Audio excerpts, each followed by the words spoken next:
അയോധ്യയ്ക്ക് ശേഷം സംഘപരിവാർ ശക്തികളുടെ ലക്ഷ്യം മഥുരയും കാശിയുമാണ് എന്നത് പരസ്യമായ ഒരു രഹസ്യമാണ്. അവിടെ മുസ്ലിം ആരാധനാലയങ്ങൾ പൊളിച്ചുമാറ്റി പകരം ഹൈന്ദവ ക്ഷേത്രങ്ങൾ നിർമ്മിക്കുക എന്ന അജണ്ടയിൽ ഊന്നിയാണ് BJPയും സംഘപരിവാർ ശക്തികളും പ്രവർത്തിക്കുന്നത്. അയോധ്യയിലെ രാമക്ഷേത്ര നിർമ്മാണം തടസ്സങ്ങളില്ലാതെ മുന്നോട്ട് കൊണ്ടുപോകുന്നതിൽ UP മുഖ്യമന്ത്രി യോഗി ആദിത്യനാഥിന്റെ പങ്കേറെ വലുതാണെന്ന് പറയേണ്ടി വരും. കാരണം മുഖ്യമന്ത്രി ആകുന്നതിന് മുമ്പ് RSSനേക്കാൾ വലിയ തീവ്ര ഹിന്ദുത്വ സംഘടനയുടെ തലപ്പത്തായിരുന്നു യോഗി എന്ന് നമുക്കറിയാം. അവിടെ നിന്നും മുഖ്യമന്ത്രിയായി UPയിൽ യോഗി അവതരിക്കുകയാണ്. അന്ന് സംഘപരിവാർ ശക്തികൾ യോഗിക്ക് മുന്നിൽ വെച്ച ടാസ്കുകളിൽ ഒന്ന് അയോധ്യ ക്ഷേത്ര നിർമ്മാണമാണ്. അതിൽ യോഗി വിജയിക്കുകയും ചെയ്തു. എന്തായാലും ഇനി 2 ലക്ഷങ്ങൾ കൂടി യോഗിക്ക് മുന്നിൽ BJP നേതാക്കളും RSSും വെച്ചു കഴിഞ്ഞു. യോഗി തന്നെയാണ് ഇക്കാര്യം വെളിപ്പെടുത്തിയത്. BJPയുടെ പട്ടികയിൽ ഇനിയുള്ളത് മഥുരയും കാശി എന്ന വാരണാസിയുമാണെന്നും യോഗി പറയുകയാണ്. ഇന്ത്യയിൽ ഇന്ന് 3 സ്ഥലങ്ങൾ മാത്രമാണ് ഹിന്ദു വിഭാഗത്തിന് ആവശ്യമെന്നും അയോധ്യ, മഥുര, കാശി എന്നിവയാണ് ആ സ്ഥലങ്ങളെന്നും യോഗി പറയുന്നുണ്ട്. ഇതിൽ അയോധ്യ പൂർത്തിയായി കഴിഞ്ഞു. ഇനി മുന്നിലുള്ളത് കാശിയും മഥുരയുമാണെന്നും അദ്ദേഹം പറയുന്നുണ്ട്.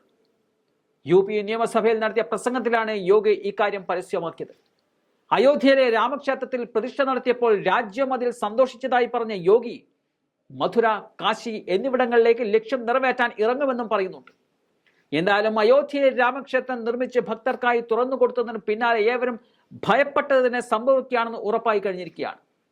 ഇന്ത്യയിലെ പുരാതന നഗരങ്ങളിലുള്ള മുസ്ലിം പള്ളികൾ കേന്ദ്രീകരിച്ച് ഒരു സംഘം ഇറങ്ങുമെന്നും പള്ളികൾ പൊളിച്ചെടുത്ത് ഹിന്ദു ആരാധനാലയങ്ങൾ പണിയുമെന്നുള്ള റിപ്പോർട്ടുകൾ നേരത്തെ തന്നെ വന്നതാണ്.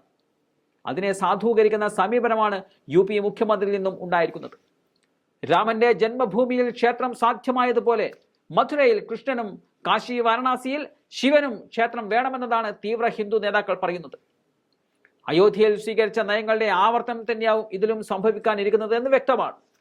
BJP ഔദ്യോഗിക പദ്ധതിയായി ഇതിനെ ഇതുവരെയും സമീപിച്ചിട്ടില്ലെങ്കിലും ചില ഹിന്ദു ഗ്രൂപ്പുകളും വ്യക്തികളും ഈ വിഷയങ്ങൾ സജീവമായി പ്രോത്സാഹിപ്പിക്കുന്നുണ്ടെന്ന് ആദ്യം വിളിച്ചു പറഞ്ഞത് വിദേശ മാധ്യമമായ ടെലിഗ്രാഫാണ്.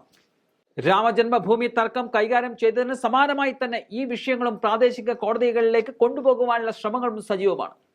വാരണാസിയിലെ കാശി വിശ്വനാഥ ക്ഷേത്രത്തിന് സമീപമുള്ള ഗ്യാൻവാപി പള്ളിയും മധുരയിലെ കൃഷ്ണ ജന്മഭൂമി ക്ഷേത്രത്തിന് സമീപമുള്ള ഷായിദ്ഗാ മസ്ജിദും മുഗൾ കാലഘട്ടത്തിൽ ക്ഷേത്രങ്ങൾ തകർത്ത് നിർമ്മിച്ചതാണെന്നും അതിനാൽ തിരികെ നൽകണം എന്നതാണ് ഹിന്ദുത്വവാദികൾ പറയുന്നത്.